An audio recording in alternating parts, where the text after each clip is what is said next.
মেয়েদের পেশাবের পরে পানি ব্যবহার করার পরে মোছার জন্য আলাদা কাপড় ব্যবহার করা জরুরি কিনা? যে জামা কাপড় পরে সহবাস করা হয় সেই জামা কাপড় কি নাপাক হয়ে যাবে, অর্থাৎ যেটা পরে সেটা পরে নামাজ পড়া যাবে কিনা? দুই হাতের উপর সিজদা করলে সিজদা আদায় হবে কিনা?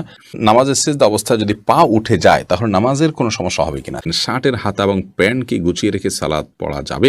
কোরবানির সাথে সন্তানের আকিকা দেওয়া জায়েজ হবে কিনা?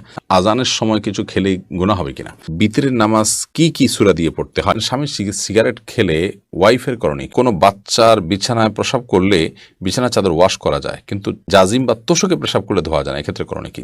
নতুন কোনো কাপড় পরে না ধুয়ে নামাজ পড়ে নামাজের কোনো ক্ষতি হবে কিনা? টিকটিকি দেখলে কি মারতেই হবে? প্রয়োজনে কি খুঁজে খুঁজে মারতে হবে? বিষয়টা নিয়ে খুব দ্বিধাদ্বন্দ্বে আছি, জানাবেন প্লিজ। অনেক জায়গায় বসে প্রসাব করার ব্যবস্থা নেই, দাঁড়িয়ে পেশাব করতে হয়, এরকম পরিবেশ আমরা কি করব? নামাজ শেষে যায় নামাজ সালাম করা কি ঠিক? কোরআন কারীম যদি ভুল বশত পায়ে লাগে অথবা নিচে পড়ে যায় করণীয় কি? ভাঙা প্লেটে খাওয়া যাবে কিনা? শেখ রোকনুজ্জামান লিখেছেন, অনেক জায়গায় বসে প্রস্রাব করার ব্যবস্থা নেই, দাঁড়িয়ে পেশাব করতে হয়, এরকম পরিবেশ আমরা কি করব? যদি কোনো প্রকার ব্যবস্থা না থাকে এবং দাঁড়িয়ে পেশাব করা ছাড়া নিরুপায় থাকেন, তাহলে আপনি অবশ্যই দাঁড়িয়ে পেশাব সেখানে করতে পারেন, যেহেতু আপনি নিরুপায়। কিন্তু নিয়মিত অভ্যাস বাড়ানো সঠিক নয়, কারণ নবী করিম সাল্লাল্লাহু আলাইহি ওয়াসাল্লাম বসেই সবসময় পেশাব করতেন। তবে বিশেষ একবার তিনি দাঁড়িয়ে পেশাব করেছেন এবং সেটি কারণ ছিল এমন একটা জায়গায় তিনি গেছেন যেখানে ময়লা আবর্জনা চতুর্দিকে ফেলেছে মানুষ এবং সেখানে বসার মতো কোনো জায়গা ছিল না, সেজন্য তিনি সেখানে দাঁড়িয়ে পেশাব করেছেন। ফয়সাল আহমেদ আপনি লিখেছেন, টিকটিকি দেখলে কি মারতেই হবে? প্রয়োজনে কি খুঁজে খুঁজে মারতে হবে? বিষয়টা নিয়ে খুব দ্বিধাদ্বন্দ্বে আছি, জানাবেন প্লিজ। না, খুঁজে খুঁজেই আপনাকে মারতে হবে এমন কিছু এমন কোনো বাধ্যবাধকতা নেই, বরং আপনার চোখে পড়েছে উপদ্রব করে আপনি মারবেন, কিন্তু এটার জন্য আপনি খুঁজে খুঁজে বেড়াবেন, এটার পিছে পিছে ঘুরে বেড়াবেন, আপনার অনুসন্ধান করে বেড়াবেন, এই কথা হাদিসে বলা হয়নি। প্রজাপতি নীর ইয়ারি থেকে আপনি লিখেছেন, ভাঙা প্লেটে খাওয়া যাবে কিনা? ভাঙা প্লেটে খাওয়া যাবে, কোনো অসুবিধা নেই। ভাঙা আয়নায় মাথা চেহারা দেখা যাবে, সেটাতে কোনো অসুবিধা নেই। আমরা অনেকে মনে করি ভাঙা প্লেটে খাওয়া যাবে না, ভাঙা আয়নায় চেহারা দেখা যাবে না, এটা নিছকই আমাদের সামাজিক কুসংস্কার। ভাঙা প্লেটে ভাঙা অংশে জীবাণু থাকতে পারে, সেজন্য আপনি ওইটাতে খেলে অস্বাস্থ্যকর হতে পারে, সেটা তো আপনার একান্ত স্বাস্থ্যগত বিষয়, বাট সেটাও তো নিশ্চিত নয়। বিধায় ভাঙা প্লেটে খেলে যে গুনাহ হয়ে যাবে বা নাজায়েজ হবে, এটা সেরকম নয়। এবং ভাঙা আয়নায় চেহারা দেখলে কোনো অসুবিধা হবে না। নাহিদা ইসলাম আপনি লিখেছেন, নামাজ শেষে জায়নামাজ সালাম করা কি ঠিক? না, জায়নামাজ সালাম করার কিছু নেই, সালাম করতে হবে মানুষকে। ডানে বামে সালাম দিচ্ছেন, এরপর আর কোনো সালাম নাই। এরপরে কোনো কারোর সাথে আপনার হঠাৎ সাক্ষাৎ হয়েছে, সেই জায়গা থেকে আপনি সালাম দিতে পারেন, কিন্তু জায়নামাজকে সালাম দেওয়া এটি কোরআন সুন্নাহর কোনো নির্দেশনা নয়। এটি যদি সালাতের অংশ মনে করি কেউ, সালাত পরবর্তী করণীয় মনে করেন কেউ শরিয়া দৃষ্টিকোণ থেকে, ইসলামের দৃষ্টিকোণ থেকে, তাহলে সেটি বরং বিদআতে পর্যবেসিত হবে। ইসলামের নামে মন গড়া কোনো কিছু করলে সওয়াব হয় না, বরং আরও বিপরীতে গুনাহ হয়। লায়লা নূর কদর এআইডি থেকে লিখেছেন, স্বামী সিগারেট খেলে ওয়াইফের করণীয় কি? ওয়াইফে তাকে বোঝাবেন, যথাসম্ভব নিজে না পারলে অন্য কাউকে দিয়ে বোঝাবেন, আল্লাহর কাছে দোয়া করবেন, তারপর তিনি যদি ফিরে না আসেন একান্ত তার গুনাহ হবে, ওয়াইফ অন্তত দায় মুক্ত হলেন।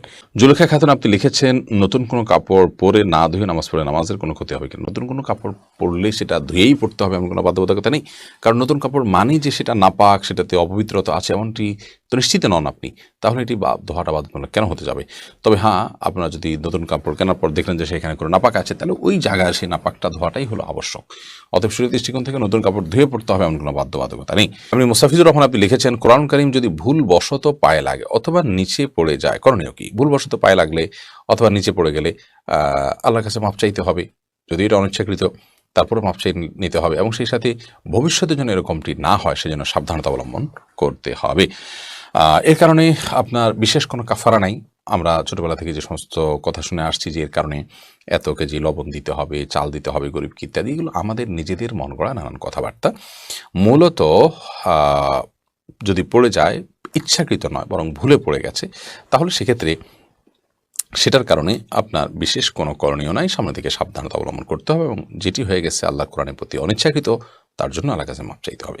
রাসেল ভূঁইয়া আপনি লিখেছেন, কোনো বাচ্চার বিছানায় প্রসাব করলে বিছানার চাদর ওয়াশ করা যায়, কিন্তু জাজিম বা তোষকে প্রসাব করলে ধোয়া যায় না, এক্ষেত্রে করণীয় কি? যেই সব দ্রব্য, যে সমস্ত জিনিসপত্র, আসবাব ইত্যাদি, এগুলোতে পেশাব লাগার পর সেটি পরিষ্কার করার কোনো বই নেই, সেটা রোদ ইত্যাদি দিয়ে ওটা আলামত দূর করে ফেলতে হবে। এত বেশি রোদ দিতে হবে, এত বেশি আপনার সেটার দুর্গন্ধ দূরের উদ্যোগ করতে হবে যে সেটাতে নাপাকের কোনো আলামত বা নামলেশ নেই। তো এর মাধ্যমে সেটি পাক হয়ে যাবে। বিশেষ করে ফ্লোর, ওয়াল, গাছ, এই টাইপের অনেক কিছুই আছে যেগুলোকে ওইভাবে আসলে ধোয়া সম্ভব হয় না, তো সেগুলোতে নাপাকের আলামত যেটি আছে সেটি দূর হয়ে গেলেই সেটি ব্যবহার করা যাবে। দিনের পত্রিকা আইডি থেকে আপনি লিখেছেন, বিতরের নামাজ কি কি সূরা দিয়ে পড়তে হয়? ভিতরের সালাতের প্রথম রাকাতে সূরায়ে সাব্বিহিসমা রাব্বিকাল আলা, দ্বিতীয় রাকাতে সূরায়ে কাফিরুন এবং তৃতীয় রাকাতে সূরা ইখলাস কুল হুয়াল্লাহ পাঠ করা এটি সুন্নাহ। নবী করিম সাল্লাল্লাহু আলাইহি ওয়াসাল্লাম ভিতরের সালাতে সচরাচর এই সূরাগুলো তেলাওয়াত করতেন, বিধায় আপনি এই সূরাগুলো তেলাওয়াত করতে পারেন। নবীজুল ইসলাম খান আপনি লিখেছেন, কোরবানির সাথে সন্তানের আকিকা দেওয়া জায়েজ হবে কিনা? কোরবানির সাথে আকিকা না দিয়ে আকিকা আলাদা দিবেন, কোরবানি আলাদা দিবেন, এটাই নিরাপদ। এবং নবী করিম সাল্লাল্লাহু আলাইহি ওয়াসাল্লাম আপনার আকিকার জন্য যে মাসনুন ওয়াক্ত নির্ধারণ করেছেন সেটি সপ্তম দিন। কোরবানির জন্য সেটার জন্য অপেক্ষা কেন করবেন? যদি কারো সপ্তম দিনটা কোরবানির দিন হয় এবং সেই দিনে গরুতে তিনি কোরবানির আকিকার সাথে দেন, হানাফি মাযহাব অনুযায়ী হয়ে যাবে। বাট অন্যান্য ওলামা ইকরাম অনেকে নিষেধ করেছেন। নিরাপদ মত হলো এগুলোকে আলাদা আলাদা করে দেওয়া। হাদিসে আকিকা এবং কোরবানি একসাথে দেওয়ার কথা বলা নাই, কিন্তু হানাফি মাযহাব ওলামা ইকরামের বক্তব্য হলো যে যদি যেহেতু আকিকা এবং আপনার কোরবানি একই ক্যাটাগরির ইবাদত, সেজন্য আপনার দুইটা একসাথে দেওয়া যাবে। কিন্তু যেটি বলেছি অন্যান্য ওলামাদের বিভিন্ন মত রয়েছে। আবু সাইদ আব্দুল্লাহ আপনি লিখেছেন, শার্টের হাতা এবং প্যান্ট কি গুছিয়ে রেখে সালাত পড়া যাবে? শার্টের হাতা এবং প্যান্ট গুছিয়ে সালাত আদায় করা মাকরুহ, নবী করিম সাল্লাল্লাহু আলাইহি ওয়াসাল্লাম নিষেধ করেছেন এটি, এই জন্য এটা ছেড়ে সালাত আদায় করতে হবে। তবে হ্যাঁ, প্যান্টের বিষয়টা হলো সেটা যদি কেউ টাকনুন নিচে পড়ে যায় সেটা থেকে বাঁচার জন্য গোছান, তা সেটা জায়েজ আছে, কিন্তু সেটা সলাতে শুধু না বরং সবসময় এরকম রাখতে হবে।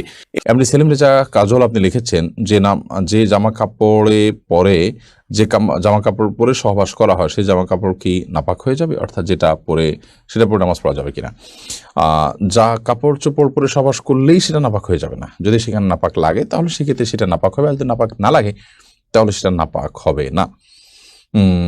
অতএব এটি নির্ভর করবে যে নাপাকটা লেগেছে কি লাগেনি তার উপরে। সুমন আহমেদ আপনি লিখেছেন, নামাজের সিজদা অবস্থায় যদি পা উঠে যায় তাহলে নামাজের কোনো সমস্যা হবে কিনা? সিজদা অবস্থায় যদি পা সামান্য উঠে আবার আপনি জায়গায় নিয়ে গেছেন, কোনো অসুবিধা হবে না। আর যদি পুরো সিজদা জুড়ে উঠে থাকে তাহলে আপনার নামাজ হবে না, কারণ নবী করিম সাল্লাল্লাহু আলাইহি ওয়াসাল্লাম বলেছেন, আমি উমিরতু আন আসজুদা আলা সাবআতি আযমিন, 7টি অঙ্গের উপরে, 7টি হাড্ডির উপরে, শক্ত অঙ্গের উপরে আমাকে সিজদা করতে নির্দেশ করা হয়েছে। তার মধ্যে কপাল আর নাক, 2 হাত, 2 হাঁটু এবং 2 পায়ের যে আঙ্গুলগুলো সেগুলো। অতএব এগুলোর কোনো একটা যদি আপনার এই 7টি অঙ্গের কোনো একটি যদি সরে যায় সামান্য সময়ের জন্য অসুবিধা নেই, আবার তিনি জায়গা নিয়ে গেছেন। কিন্তু যদি পুরো সালাত জুড়ে, পুরো রাকাত জুড়ে, সিজদা জুড়ে তার এটা যদি পৃথক থাকে তাহলে সেক্ষেত্রে সেটি জায়েজ হবে না এবং সে নামাজ হবে না, কারণ এটা ওয়াজিব।